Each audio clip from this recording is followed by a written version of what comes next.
They told me the night shift at the warehouse would be straightforward. Monitor the inventory, check the locks, walk the perimeter every 2 hours. What they didn't tell me was why the previous security guard quit after only 4 days. What they didn't mention was the memo that came with my badge, typed on company letterhead with rules that made no sense at first. What they definitely didn't explain was why my supervisor handed me a satellite phone and said I'd know when to use it.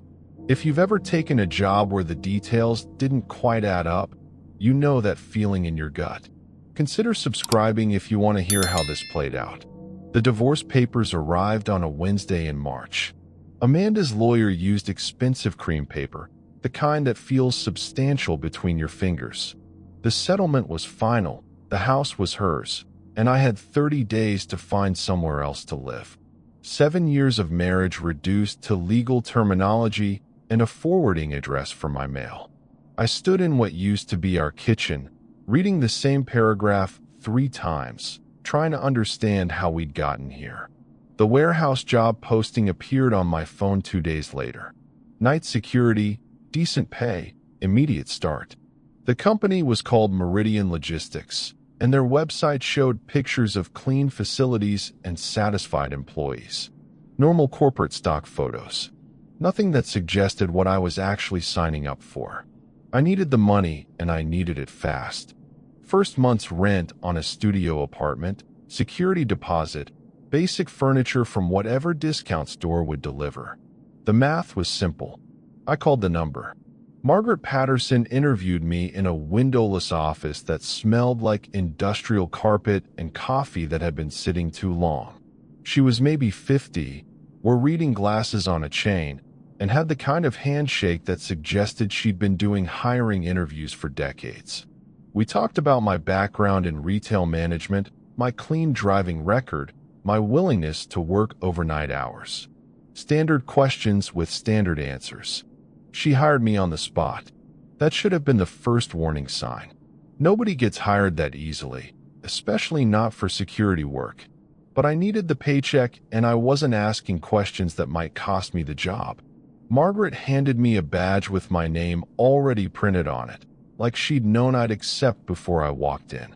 She also handed me a manila folder with night operations protocols written across the tab in black marker.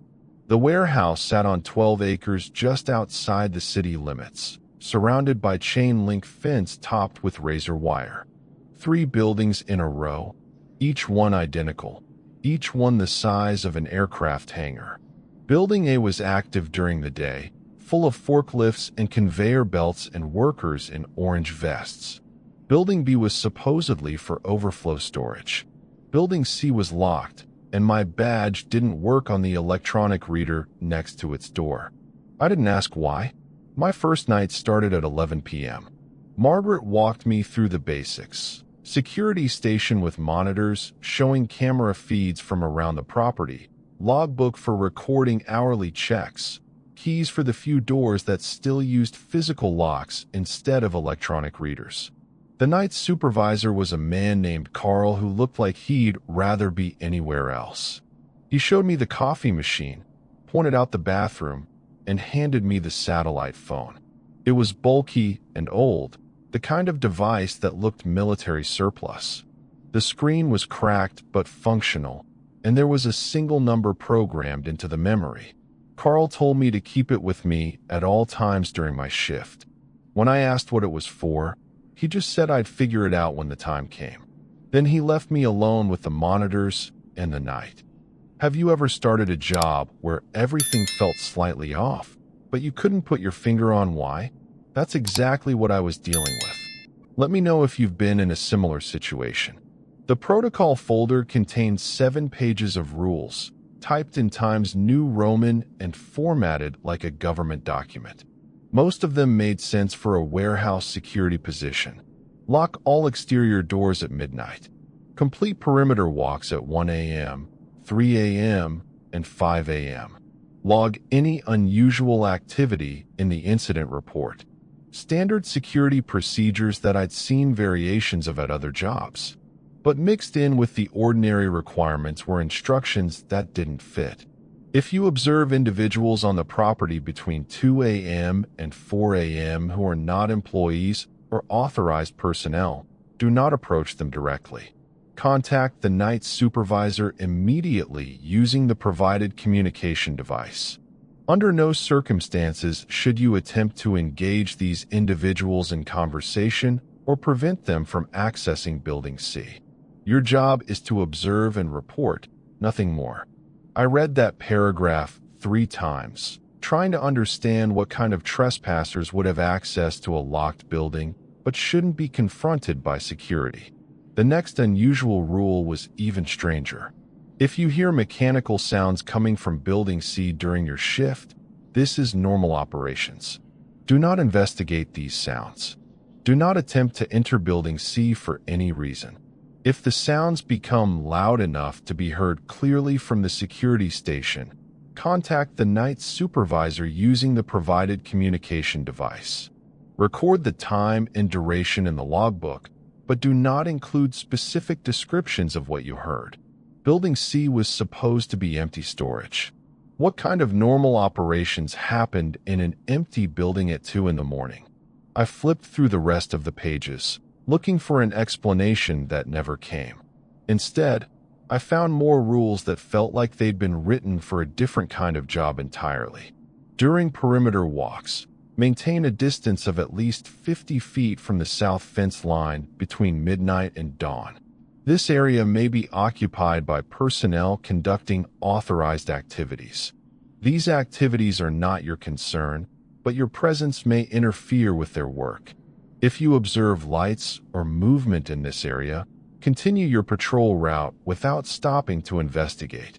The south fence bordered an empty field that stretched for maybe a quarter mile before hitting a tree line. During the day, I'd seen nothing out there except tall grass and the occasional deer. What kind of authorized activities happened in an empty field in the middle of the night? And why would my presence interfere with work that was supposedly legitimate?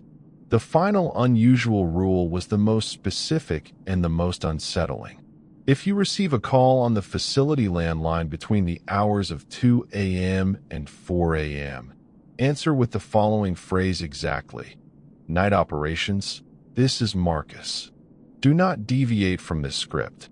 If the caller asks for information about current activities on the property, respond that all operations are proceeding as scheduled. If the caller asks to speak with anyone other than yourself, respond that all other personnel are currently occupied. Under no circumstances should you transfer any calls or provide information about the location or activities of other personnel. I stared at that paragraph for a long time. Why would someone call asking about activities that were supposed to be routine warehouse security? Why was I being instructed to lie about the presence of other personnel when I was the only one on the property? And why did the script include my name when these were supposedly standard protocols that would apply to any night security guard?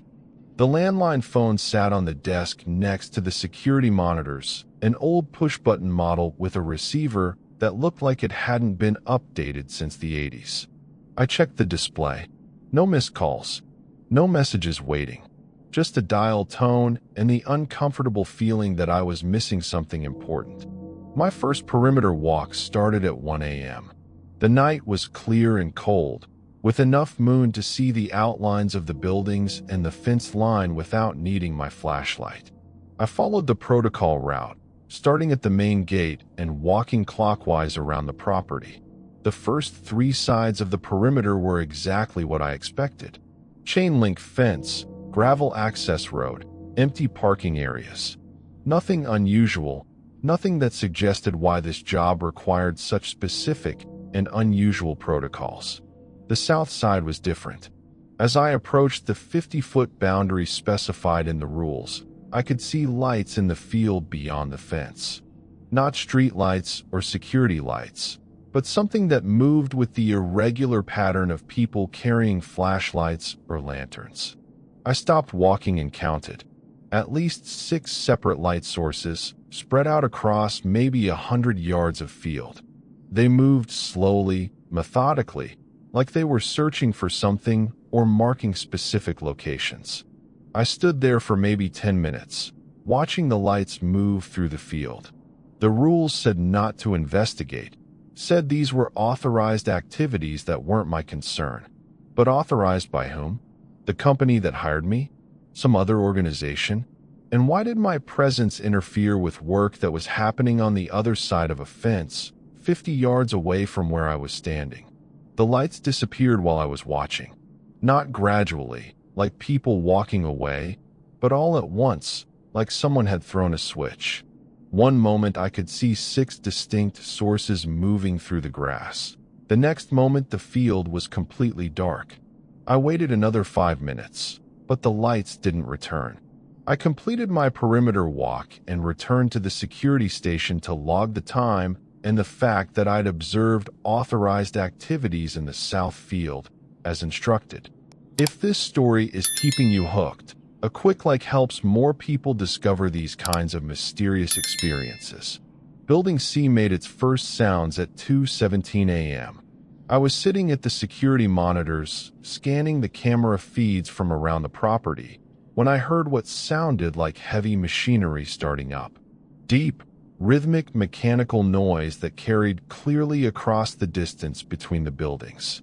The sound was muffled but distinct, like industrial equipment running behind thick walls. I checked the protocol folder again. Mechanical sounds from Building C were normal operations. Do not investigate. Do not attempt to enter the building. If the sounds became loud enough to be heard clearly from the security station, contact the night supervisor. I could definitely hear them clearly.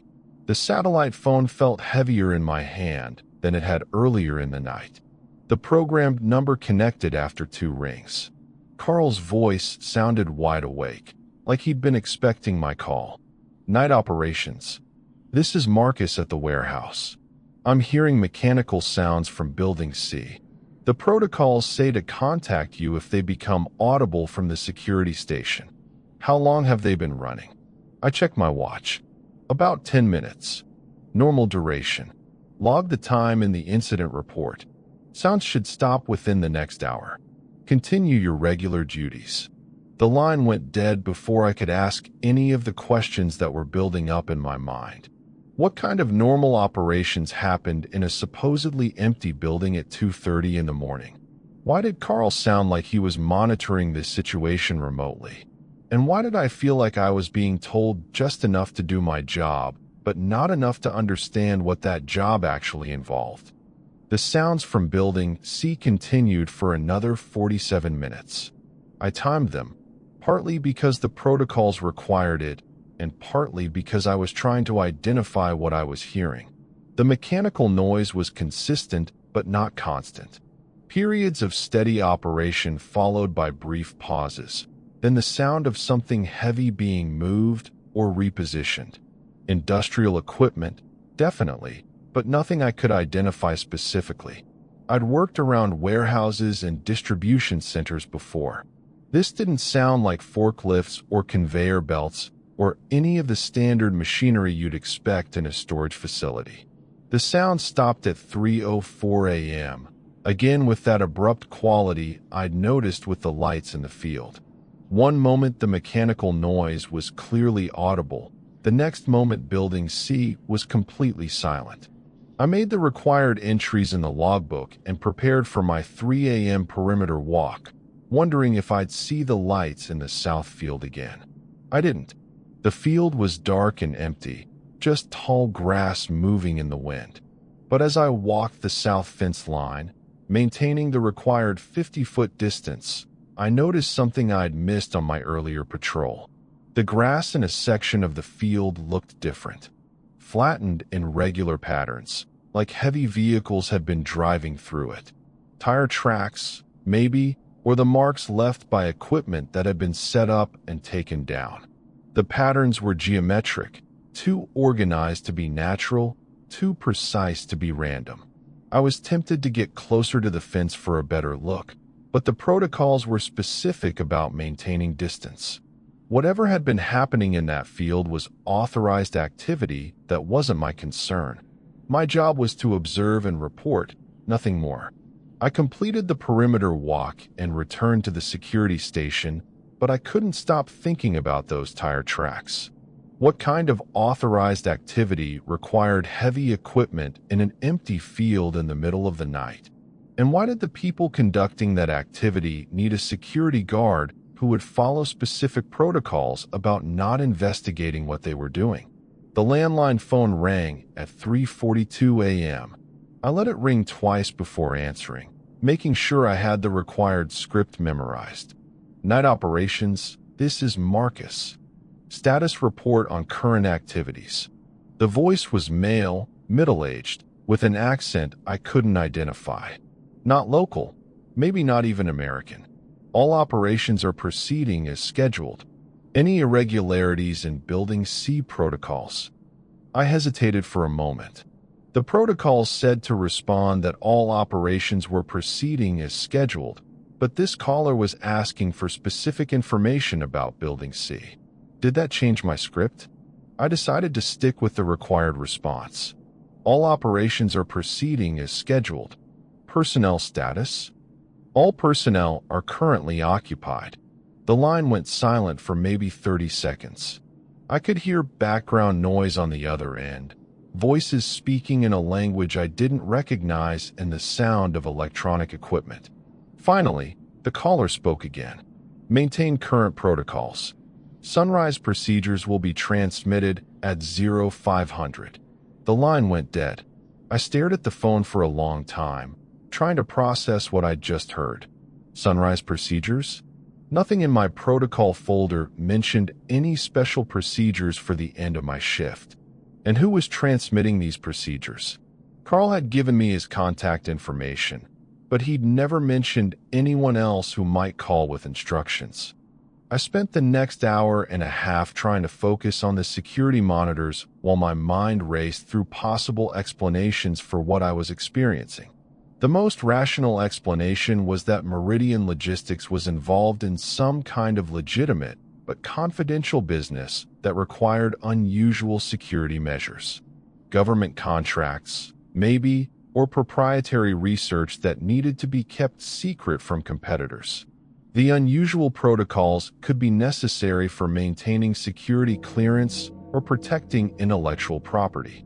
But that explanation didn't account for the activities in the field or the fact that my protocols seemed designed to keep me from understanding what was happening on the property I was supposed to be securing. Legitimate security work usually involved knowing what you were protecting and from whom. This felt more like I was being kept in the dark about the very activities I was hired to monitor. If you're finding this as unsettling as I did, subscribing really helps the channel grow. There's more to this story, and it gets much stranger. At exactly 5 a.m., the satellite phone buzzed with an incoming message. The display showed a text that was longer than the phone's screen could display at once. I had to scroll through several pages of instructions, all formatted in the same official style as my protocol folder. Sunrise procedures, effective immediately. 1. Complete final perimeter walk no earlier than 0500, no later than 0530. 2. During final walk, observe South Field for any remaining equipment or personnel. 3. If evidence of overnight activities is visible, log locations and descriptions in separate incident report. 4. Do not approach south fence line closer than 100 feet during final walk. 5. Return to security station by 0545 for shift transition protocols. 6. Day supervisor will arrive at 0600 for debriefing. 7. Discuss overnight activities only with authorized personnel. 8. Maintain operational security regarding all observed activities. The message continued with contact information for reporting any deviations from these procedures and a reminder that my employment was contingent on following all protocols exactly as written. I saved the message and prepared for my final perimeter walk, wondering what I might see in the South Field now that I was specifically instructed to look for evidence of the overnight activities. The answer was more than I'd expected and more than I was comfortable with.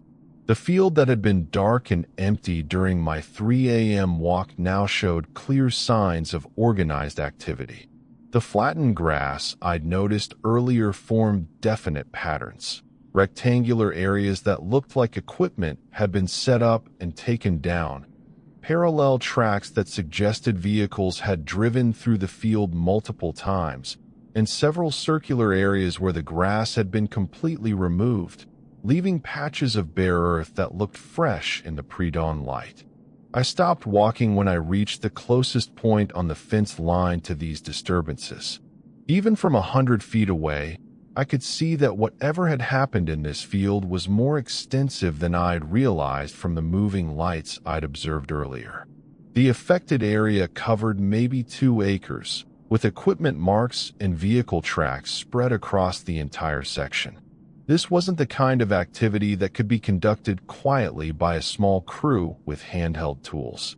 This required heavy machinery, multiple vehicles, and enough people to coordinate a significant operation. I took out my phone and started to photograph the field, then stopped myself. The protocols didn't explicitly forbid documenting what I observed, but they emphasized operational security and discussing activities only with authorized personnel. Taking pictures felt like it might violate the spirit of those instructions, even if it didn't technically break any specific rules. Instead, I tried to memorize the patterns and locations of the disturbances so I could include accurate descriptions in the incident report. The day supervisor arrived at exactly 6 a.m. I expected to meet another person like Carl, someone who would ask routine questions about my shift and then let me go home. Instead, Margaret Patterson walked through the security station door, looking like she'd been awake for hours despite the early morning hour. She carried a briefcase and wore the same professional expression she'd had during my interview, but there was something different about the way she looked at me. More evaluative, like she was assessing how I'd handled my first night. "Morning, Marcus. How did your first shift go?" "Quiet, mostly. I followed all the protocols in the folder." "Good. Any questions about the procedures?" I had dozens of questions, but I wasn't sure which ones I was allowed to ask. Margaret seemed to sense my hesitation. "Go ahead. First night is always an adjustment period. What's on your mind?" "The activities in the south field. The protocols mention authorized personnel, but I'm not sure who's authorizing what. In Building C, those mechanical sounds lasted almost an hour. What kind of normal operations happen in an empty storage building?" Margaret opened her briefcase and pulled out a tablet, scrolling through what looked like my incident reports from the night. She read for maybe 30 seconds before looking back at me. "The South Field activities are conducted by a subcontractor that Meridian works with on certain projects. They prefer to operate during off hours to avoid interfering with our regular business operations. Your job is to ensure that our property remains secure while they're working, not to supervise their activities." And Building C? Equipment testing. We lease space to a research company that develops industrial automation systems. They run their tests at night because the electrical load would interfere with our daytime operations. The protocols exist because their work is proprietary and they've requested that we limit access to authorized personnel only. Her explanations sounded reasonable, but they felt rehearsed, like she'd given these same answers to previous security guards who'd asked the same questions. I wanted to ask about the phone call, about the caller who'd requested status reports and mentioned sunrise procedures, but something in Margaret's expression suggested I'd reached the limit of questions she was prepared to answer. "The important thing," she continued, "is that you followed the protocols exactly as written.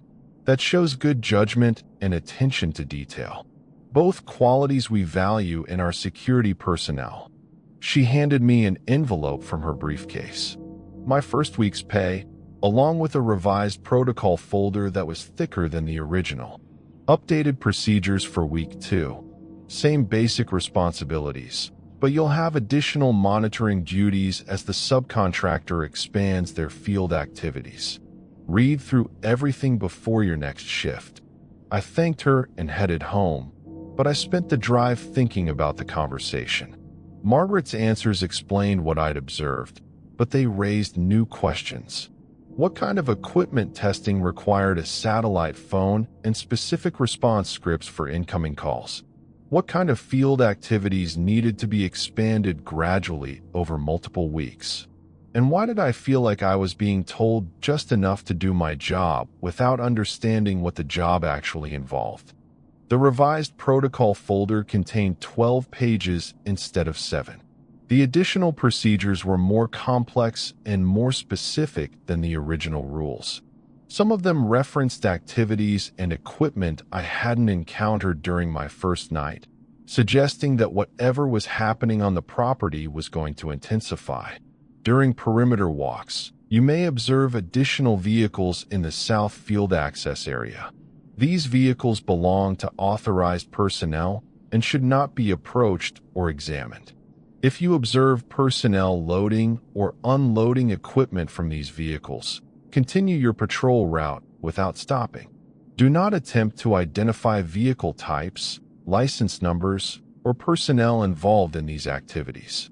Building C may require extended operational periods during weeks 2 through 4 of your assignment.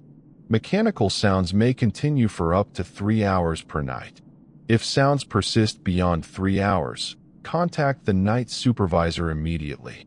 If you observe lights or personnel activity around Building C during your shift, this is normal and does not require reporting unless specifically requested by the night supervisor.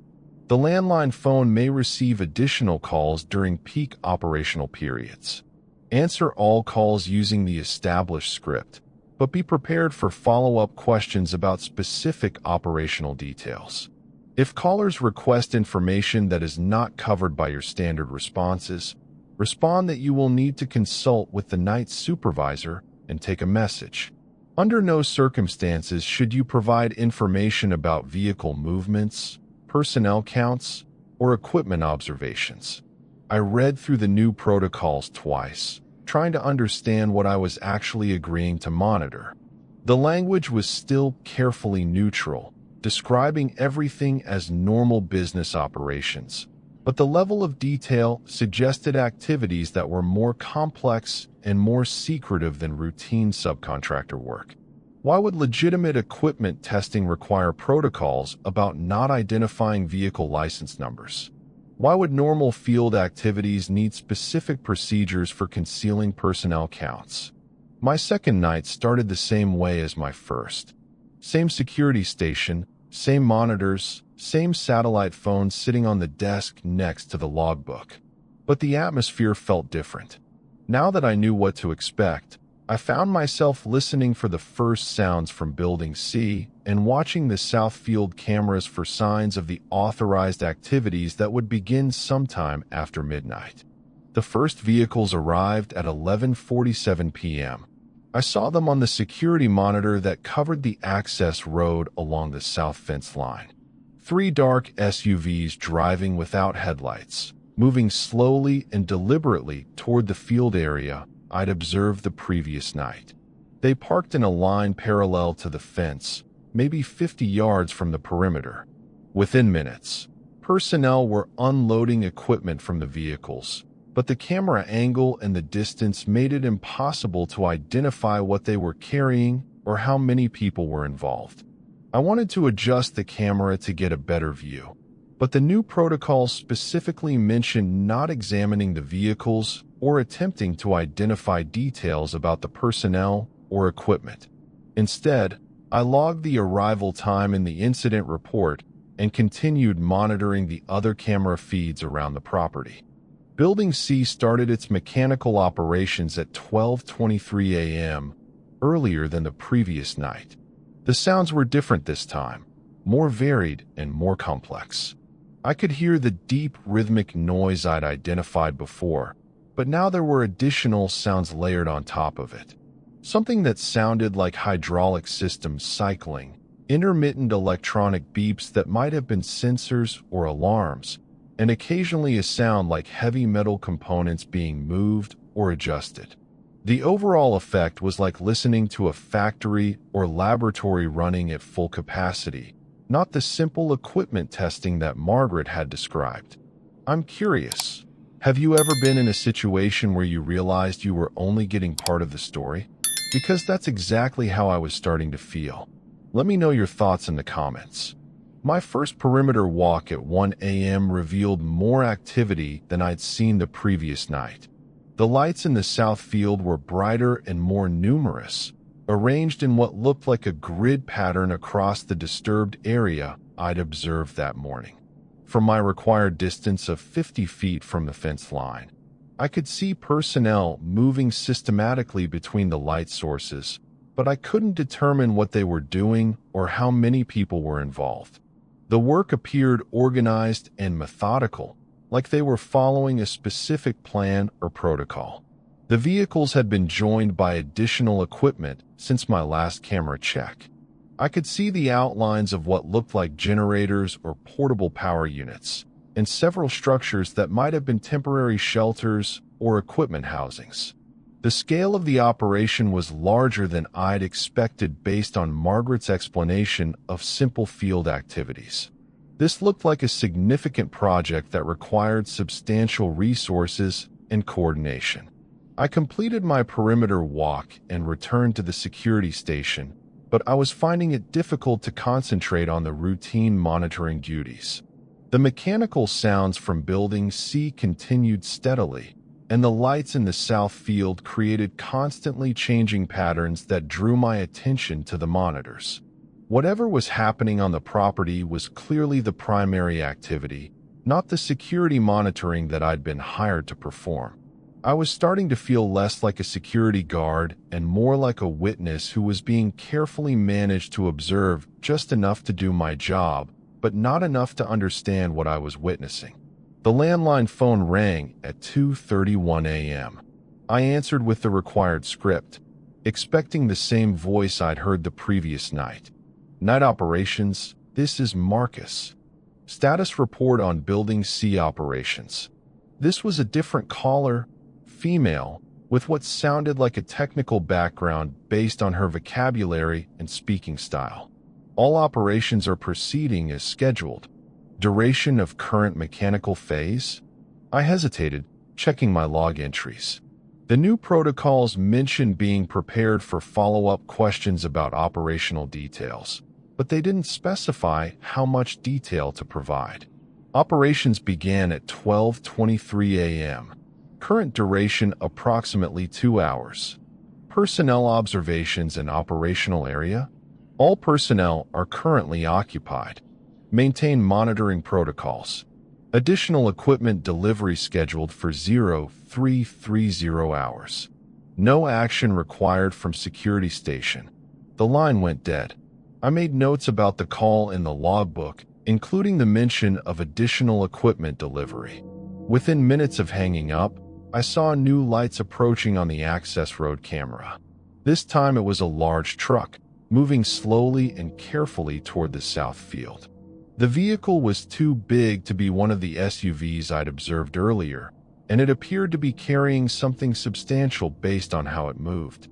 The truck parked near the existing vehicles, and I watched personnel immediately begin unloading whatever it had delivered.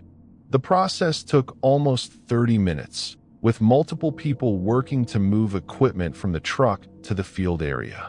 The items being unloaded were large enough to require coordinated lifting, but the camera distance and angle made it impossible to identify specific equipment types. By 3 a.m., the field operation had expanded significantly.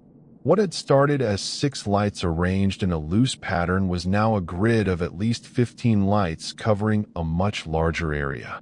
The personnel count appeared to have increased as well, based on the number of individual lights I could see moving around the field. The mechanical sounds from Building C continued steadily, and I was beginning to notice a coordination between the building operations and the field activities. When the mechanical sounds intensified, the field lights moved in more organized patterns. When the building sounds shifted to different equipment, the field personnel seemed to respond by changing their activities. My 3 a.m. perimeter walk confirmed that whatever was happening on the property had grown beyond simple equipment testing or routine field work. The south field now looked like an active industrial site, with multiple structures, extensive equipment arrangements, and personnel conducting what appeared to be complex technical operations. The disturbed ground area had expanded since my morning observation, and I could see what looked like excavation or installation work in several locations. I maintained the required 100-foot distance from the fence line, but even from that distance, it was clear that this was a major operation involving substantial resources and expertise.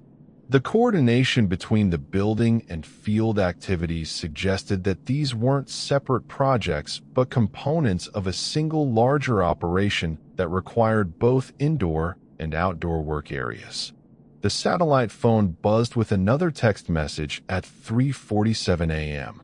This one was shorter than the sunrise procedures from the previous night, but more specific about my monitoring duties. Operational update. Week 2 protocols. 1. Field activities will continue through 0600 during current phase. 2. Additional equipment deliveries expected at 0330 and 0500. 3. Monitor Building C for extended operational periods up to 4 hours. 4. Report any deviations from normal mechanical sounds immediately. 5. Maintain standard response protocols for all phone inquiries. 6.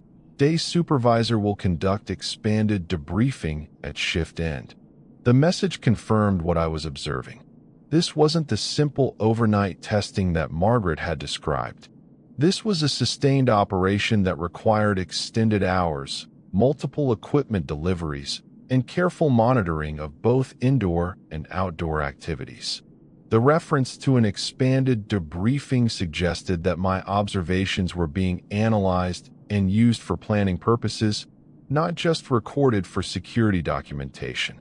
The second equipment delivery arrived exactly at 5 a.m. as scheduled.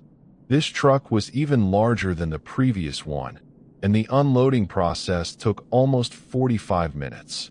The personnel in the field worked efficiently and methodically, like they'd practiced these procedures multiple times. By the time they finished unloading, the field operation looked like a temporary industrial facility, with structures, equipment, and coordinated activities that would have been impressive during normal business hours. Building C shut down its mechanical operations at 5:12 a.m., after running for almost 5 hours. The silence felt sudden and significant, like the end of a work shift rather than the conclusion of routine testing.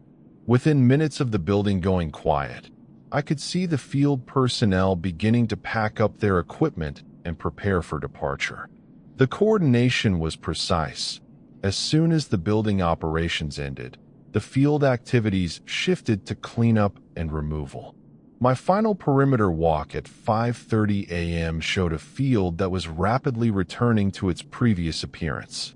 Most of the portable equipment had been loaded back onto trucks. The temporary structures were being disassembled, and the personnel were working to remove obvious signs of their activities. But the excavation work I'd observed couldn't be completely concealed, and several areas of disturbed ground remained visible despite their cleanup efforts.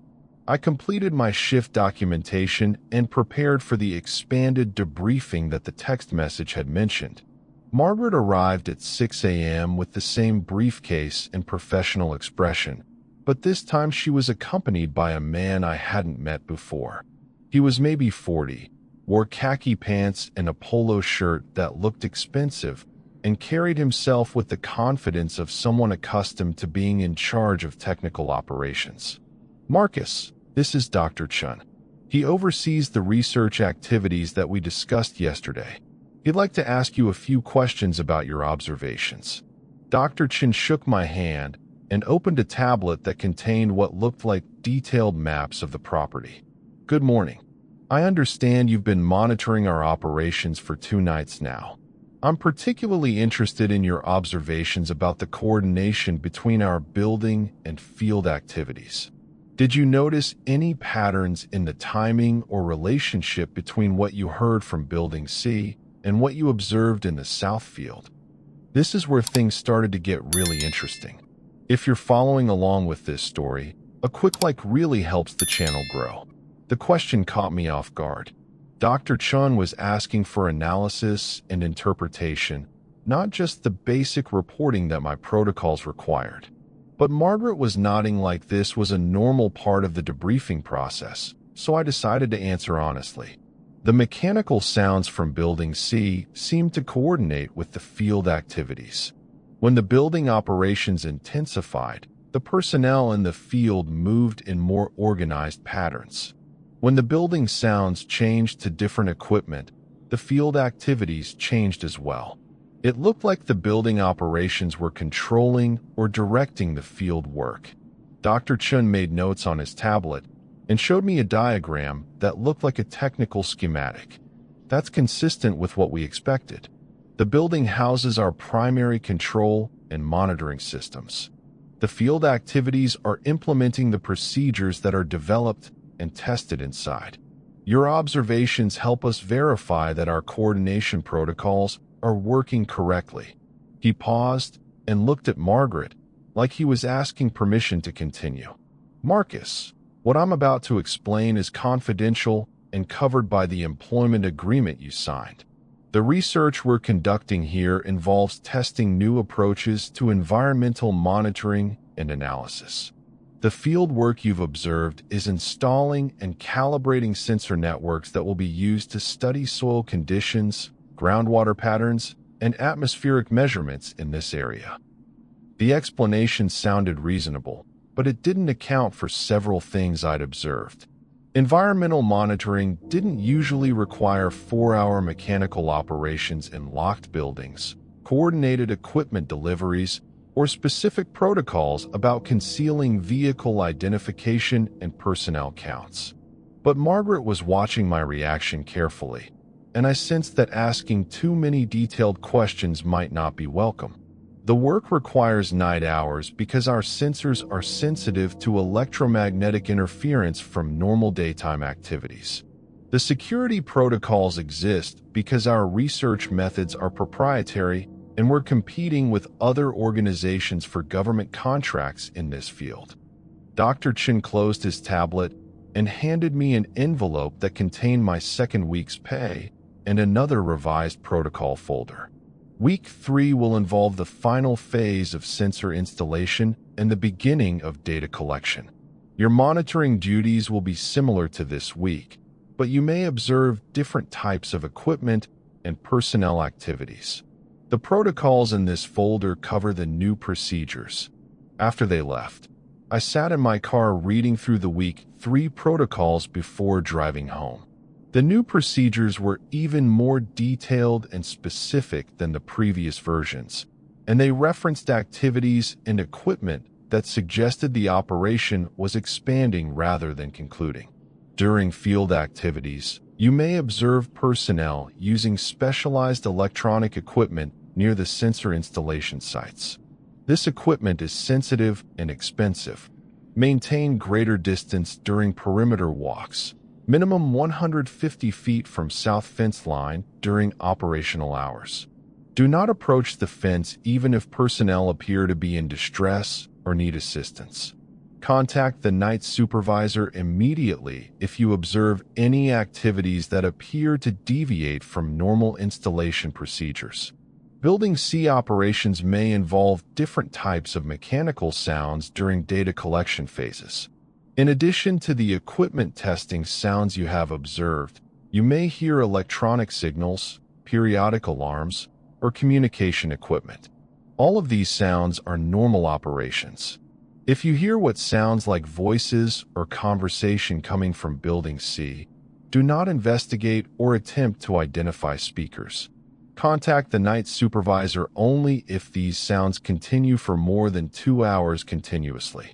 The landline phone will receive increased call volume during data collection phases. Callers may ask more specific questions about operational status, equipment functionality, and personnel activities. Respond with standard scripts, but be prepared for technical terminology and more detailed follow-up questions.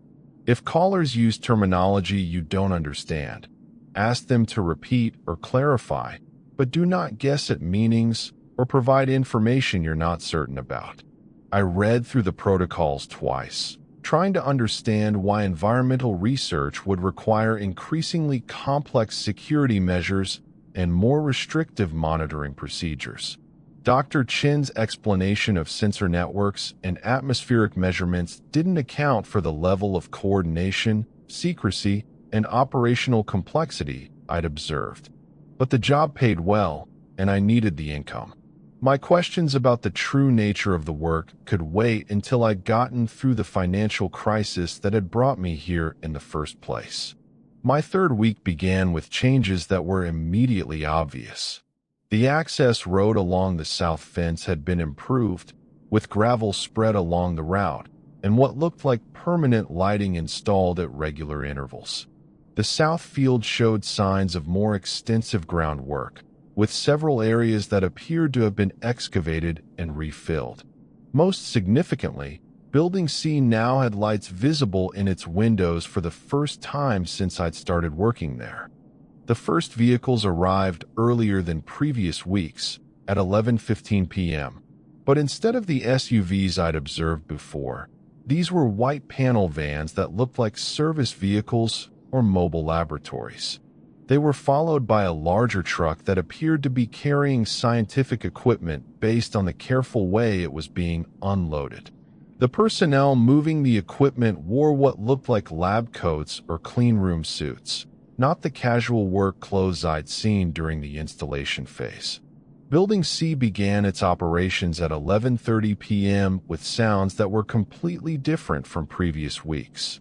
Instead of mechanical equipment, I could hear what was clearly electronic signals, steady beeping patterns that sounded like data transmission, periodic ums that sounded like alarms or status indicators, and what I was almost certain were human voices speaking in conversations that I couldn't quite make out through the building walls. The protocols had specifically mentioned that voices coming from Building C were normal operations, but hearing actual conversations made the situation feel fundamentally different from the equipment testing that had been described to me. These weren't the sounds of automated systems or mechanical processes. These were people conducting what sounded like real-time operations that required communication and coordination. My first perimeter walk at 1 a.m. showed that the field activities had changed as dramatically as the building operations. The grid of lights I'd observed during the installation phase had been replaced by a more complex arrangement that looked like a functional scientific facility. The personnel in the field were using handheld devices that displayed screens or readouts, and they moved between fixed monitoring stations that had been set up at regular intervals across the area.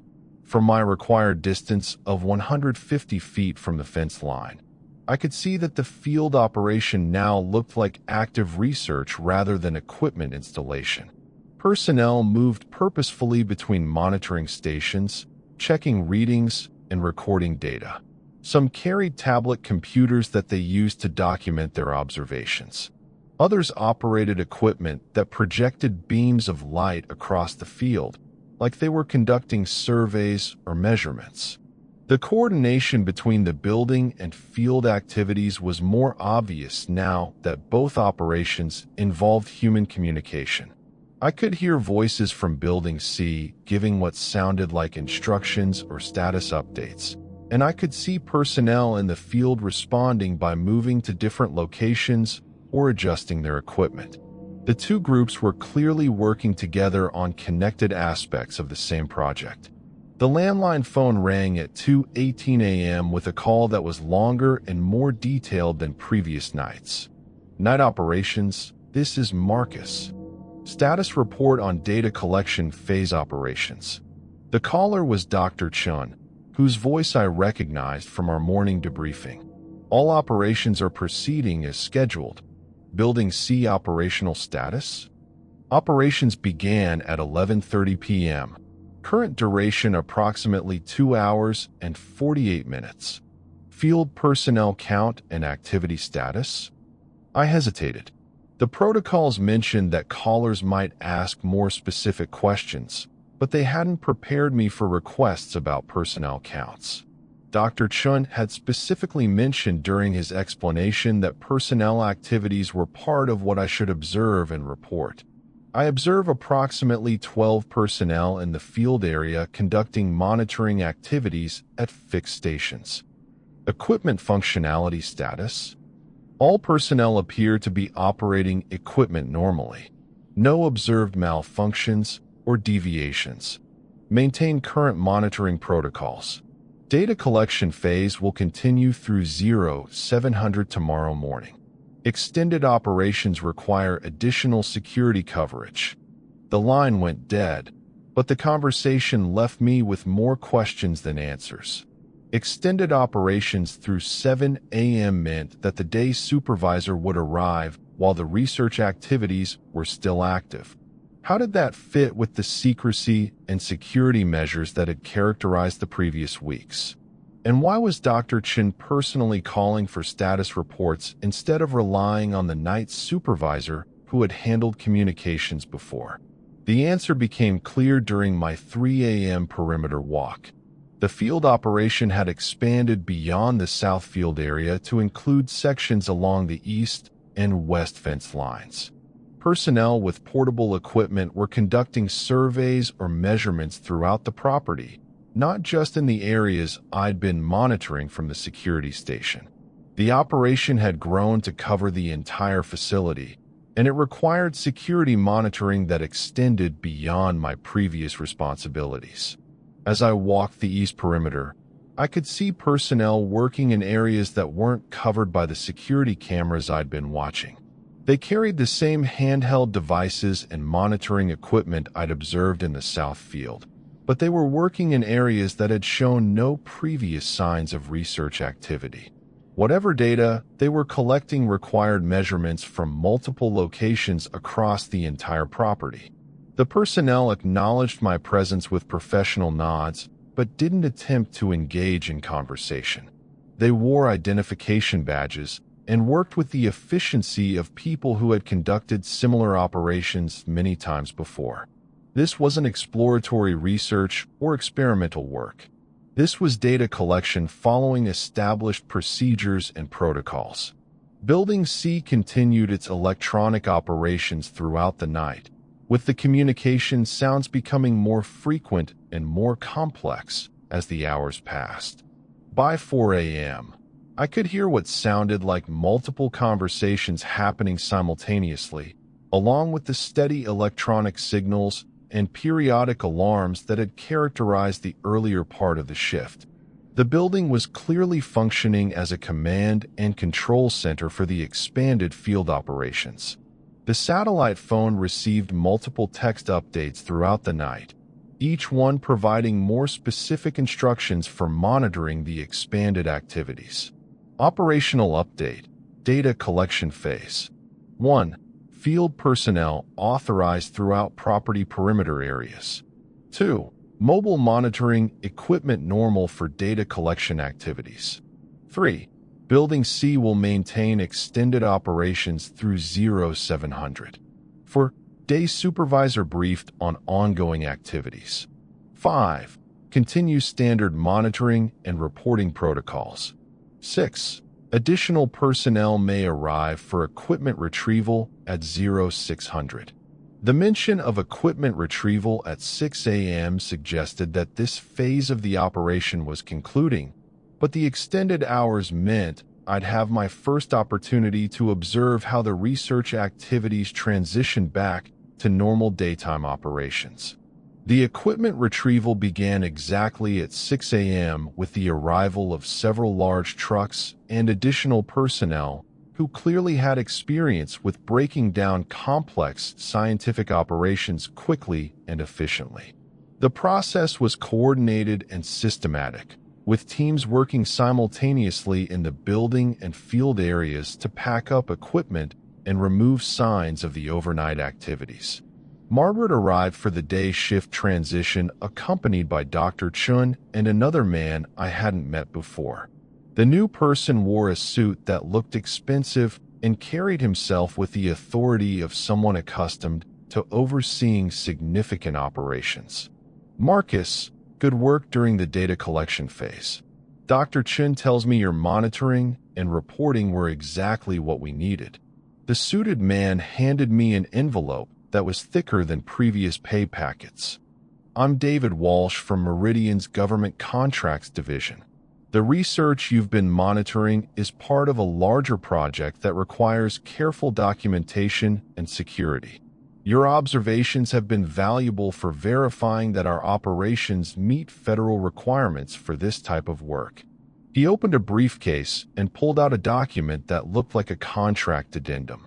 "We'd like to offer you a permanent position with expanded responsibilities and significantly better compensation. The research project will be moving to a more intensive phase that requires dedicated security personnel who understand the operational requirements." I read through the contract addendum while the three of them waited. The salary increase was substantial, enough to solve my immediate financial problems and provide long-term security. But the document also included confidentiality agreements and non-disclosure clauses that were much more restrictive than my original employment agreement. What exactly would the expanded responsibilities involve? Dr. Chen answered, "The intensive phase will require security coverage during daytime hours as well as nights. You'd be working with a team of security personnel, but your experience with our protocols and procedures makes you valuable for training and supervision responsibilities. The research activities will become more frequent and more complex," Walsh added. "We need security personnel who can monitor multiple simultaneous operations and coordinate with research teams in real time. Based on your performance during the preliminary phases, we believe you're qualified for this type of work." The offer was attractive, but something about the way they presented it felt like I was being recruited for something more significant than security work. The language they used, federal requirements, government contracts, intensive phase operations, suggested a project with implications beyond environmental research. "I'd like some time to consider the offer." Walsh nodded. "Of course. Take the weekend to think it over. But I should mention that the intensive phase begins Monday, and we need to have our security team in place by then. If you decide not to accept the permanent position, we'll need to arrange for your replacement." At this point, I had to make a decision that would determine whether I learned the truth about what was really happening at this facility. If you're invested in finding out what I chose, hitting subscribe ensures you won't miss how this story ends. After they left, I sat in the parking lot reading through the contract addendum and thinking about the choice I was facing. The permanent position would solve my immediate financial problems and provide long-term security, but it would also commit me to a project that I still didn't fully understand. The research activities I'd observed were clearly more complex and more secretive than environmental monitoring, but I didn't know enough about the true nature of the work to make an informed decision about deeper involvement. I spent the weekend researching Meridian Logistics and trying to find information about government contracts for environmental research that would require the kind of security measures and operational complexity I'd witnessed. What I found raised more questions than it answered.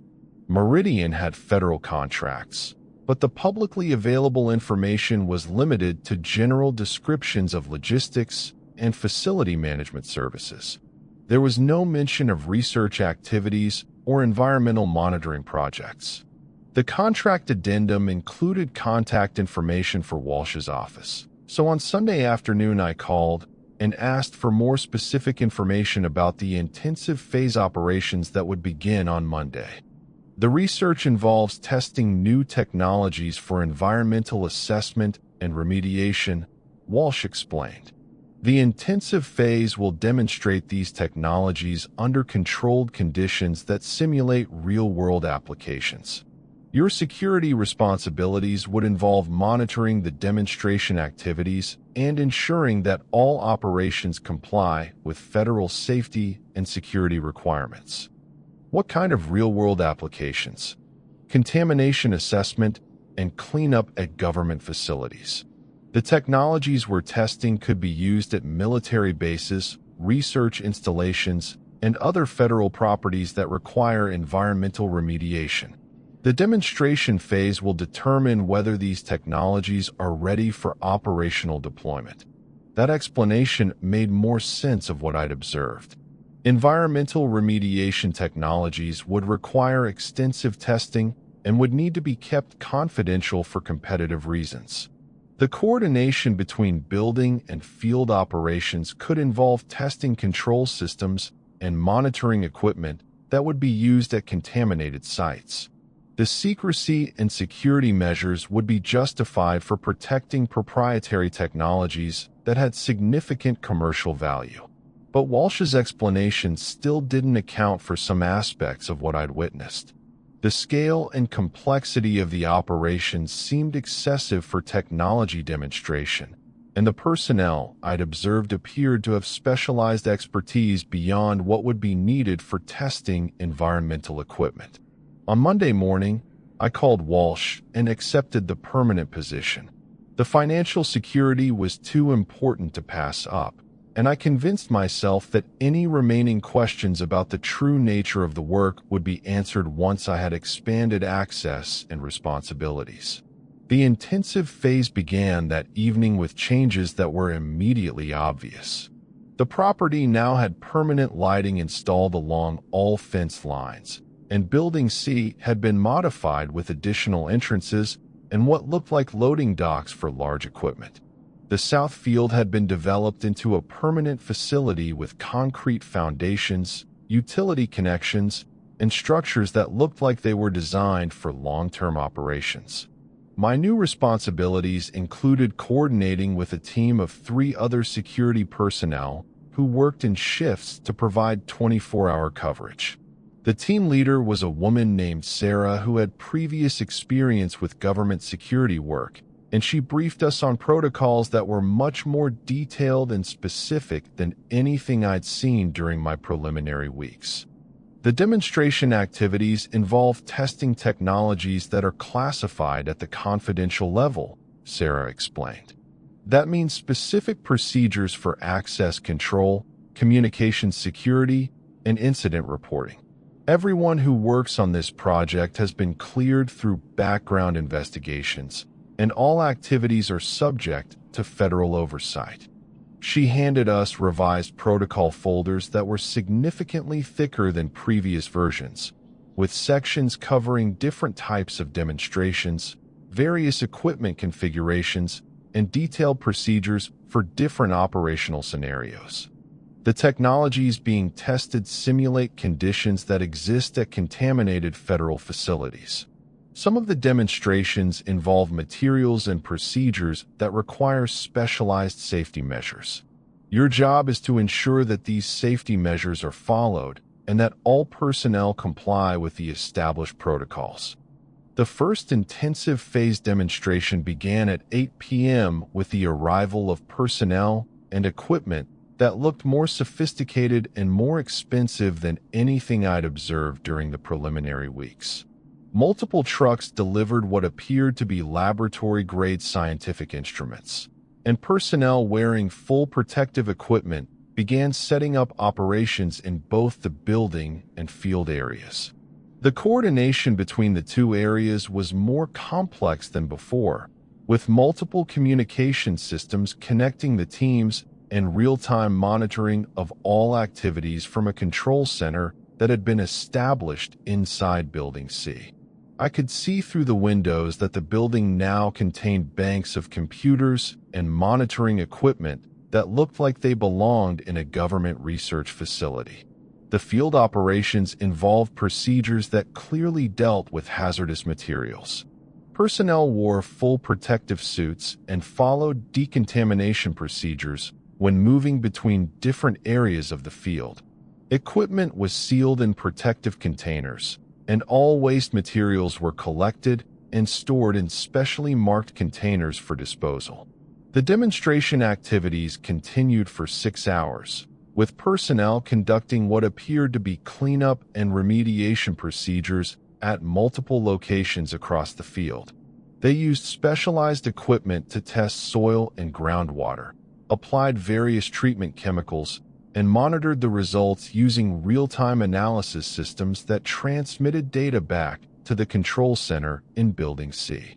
By the end of my shift, I understood that I was witnessing the testing of technologies for cleaning up contaminated sites, not simple environmental monitoring. The scale, sophistication, and security measures all made sense in the context of developing cleanup methods for military or government facilities that had been contaminated by hazardous materials. But as the intensive phase continued over the following weeks, I began to notice aspects of the operations that didn't fit with environmental remediation testing. Some of the equipment being used was more complex than anything needed for soil or groundwater cleanup. Some of the materials being handled required safety procedures that seemed excessive for typical contamination. And some of the data being collected appeared to involve measurements and analysis that extended beyond environmental assessment. 3 weeks into the intensive phase, I was working the night shift when I overheard a conversation between 2 research personnel that changed my understanding of what was happening at the facility. The substrate modifications are stable at this concentration. We should be ready for the next phase of biological integration. Have the control subjects shown any response to the modified environment? Positive responses across all test groups. The neural adaptation is proceeding faster than the models predicted. I was conducting a routine perimeter walk and happened to be passing near Building C when I heard these comments through an open window. The personnel were speaking quietly, but the technical terminology caught my attention because it didn't match the environmental remediation work that had been described to me. Biological integration and neural adaptation weren't terms associated with soil cleanup or groundwater treatment. They sounded more like biological or medical research terminology, and the reference to control subjects suggested that the research involved testing on living organisms, not just environmental materials. I completed my perimeter walk and returned to the security station, but I couldn't stop thinking about what I'd overheard. If the research involved biological testing, that would explain the complex safety procedures and the specialized equipment I'd observed. But it would also mean that the explanations I'd been given about environmental technologies were misleading at best. Over the next several nights, I paid closer attention to conversations I could overhear during my patrols. Most of the technical discussions involved terminology that I didn't understand, but the general topics were clearly related to biological research rather than environmental cleanup. The cellular response rates have increased by 30% since we modified the exposure protocols. Neural pathway development is showing consistent patterns across all test configurations. We need to extend the observation period to verify long-term adaptation stability. The conversations consistently referenced biological processes, cellular responses, and neural development, none of which had any connection to soil remediation or groundwater treatment.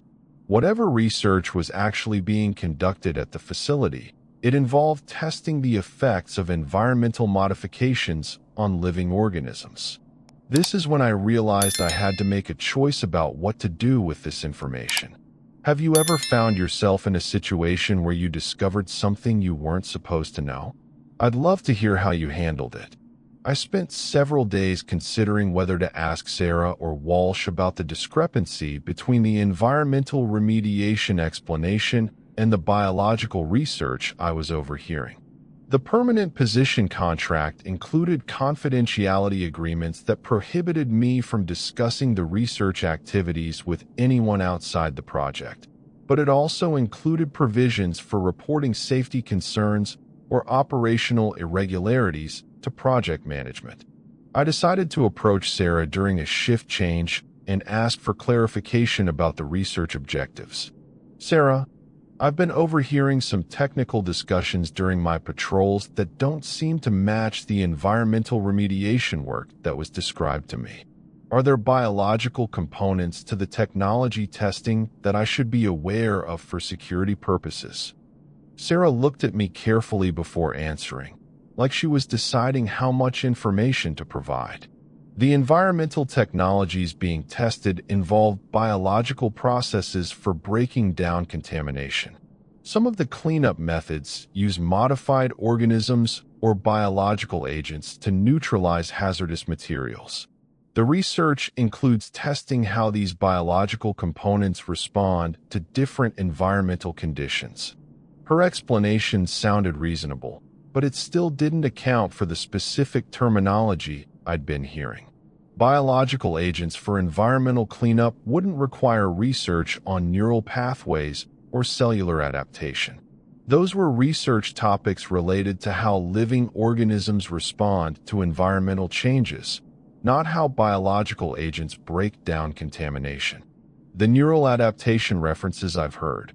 How does that relate to contamination cleanup? Sarah paused for a longer time before answering, and I could see her weighing her response carefully. Some contaminated sites affect not just soil and water, but also the organisms that live in those environments. The research includes studying how environmental changes affect local wildlife populations, so that cleanup efforts can account for biological impacts as well as chemical remediation. That explanation was plausible, but it felt like another carefully crafted response that provided just enough information to address my questions without revealing the full scope of what was being studied. Sarah was clearly authorized to provide certain explanations, but those explanations seemed designed to maintain the cover story about environmental remediation rather than to give me accurate information about the research activities. I thanked Sarah for the clarification and returned to my duties, but I was becoming increasingly certain that the project involved something more significant than environmental cleanup technologies. The scale of operations, the level of security, and the specialized equipment all suggested research with implications beyond contamination remediation. That weekend, I made a decision that violated the confidentiality agreements I'd signed, but felt necessary for understanding what I was actually involved in. I drove back to the facility during my time off and observed the property from a public road that provided a distant view of the research areas. What I saw confirmed my suspicions. The field operations included structures and equipment that were clearly designed for biological research, not environmental cleanup. There were what appeared to be containment areas with specialized ventilation systems, laboratory facilities with biosafety features, and holding areas that looked like they were designed for maintaining living specimens. The research being conducted at the facility was clearly biological research involving live organisms, not environmental remediation testing. I drove home that night knowing I had to make a choice between keeping a well-paying job that solved my financial problems and confronting the fact that I was providing security for research activities that had been systematically misrepresented to me. The divorce settlement was final, the rent was current, and I had enough money saved to cover expenses for several months. But I also knew that I was participating in something that I didn't fully understand and hadn't honestly agreed to support. On Monday morning, I submitted my resignation to Walsh's office with 2 weeks' notice. I didn't explain my reasons or mention what I'd observed during my unauthorized visit to the facility. I simply stated that I'd found other employment that better matched my long-term career goals. The money from that job kept me stable long enough to find work that didn't require me to ignore uncomfortable questions about what I was being paid to overlook. I still drive past that facility sometimes when I'm in the area, and the buildings look abandoned now, like whatever research was being conducted there has moved to a different location. But I still wonder what they were really studying in those containment areas. And I still check my rearview mirror more often than I used to.